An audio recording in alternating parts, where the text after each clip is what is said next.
Despite the hardships and health risks, millions of essential frontline workers have continued to do their jobs throughout this pandemic. These hardworking union heroes have kept Americans fed, picked up their trash, defended those who are most vulnerable, and listened when no one else would, often without receiving a simple thank you. So that's why we are here today, to celebrate you and say thank you for all that you have done at your workplace and in your communities. Early in the pandemic, we knew that many people would be struggling to feed their families. So, many Council 36 locals stepped up to help feed families by hosting food drives. In April 2020, Local 119, with the help of other Council 36 locals and the Koreatown Youth Community Center, hosted a food drive that fed about 300 families. Then again, in September 2020, Local 119 hosted another food distribution event with Local 773 and the City of Commerce. They were able to feed over 400 families and provide school supplies to children in need. Local 36 partnered with the Los Angeles Regional Food Bank to feed over 1,200 families in the city of Hawaiian Gardens and the surrounding areas.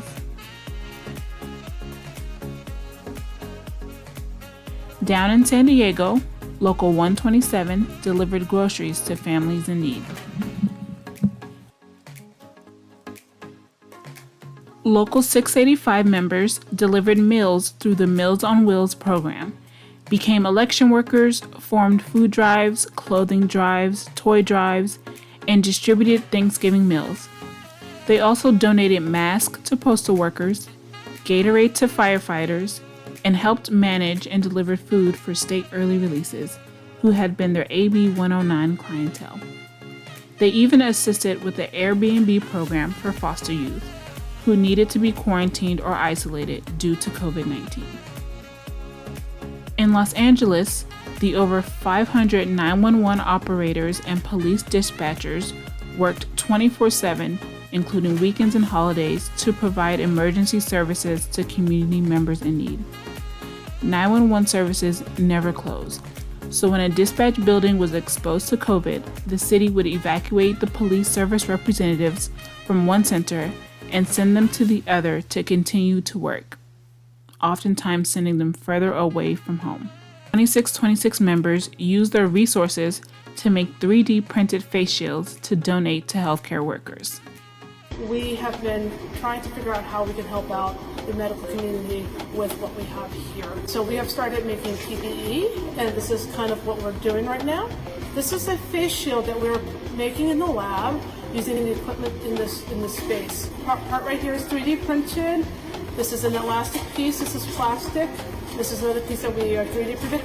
This is a Prusa face shield that's been modified a little bit to fit the lab specifications.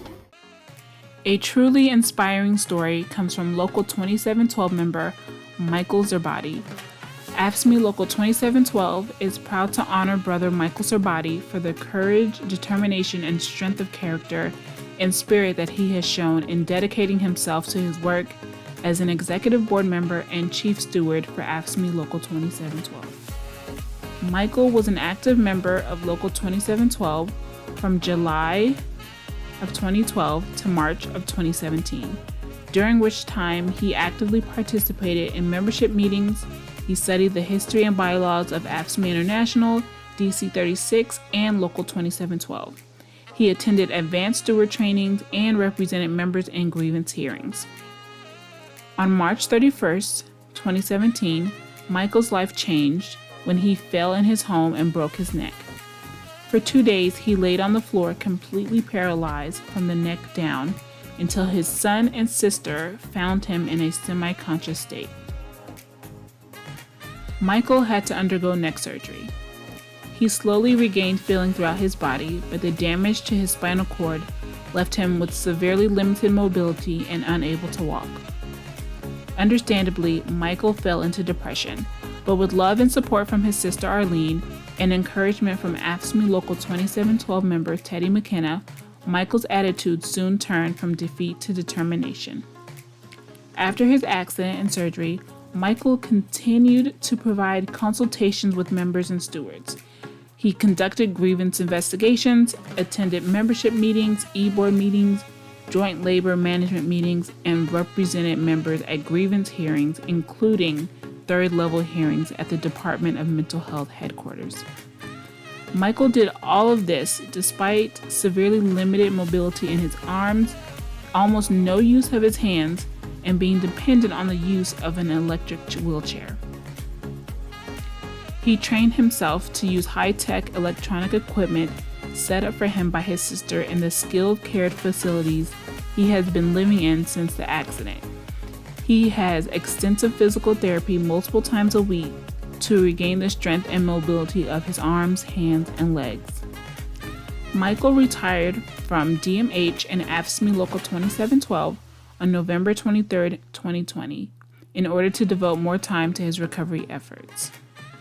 It is truly inspiring to hear that a major accident did not stop Michael from being dedicated to his fellow union siblings, even during a pandemic. AFSCME Local 2712 gives their thanks and honors Brother Michael Zerbati, who is the true definition and spirit of the words courageous, determined, and inspirational.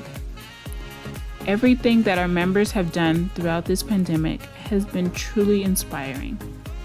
Thank you all for continuing to serve and fight for your communities. Thank you all for being the true definition of Union Strong.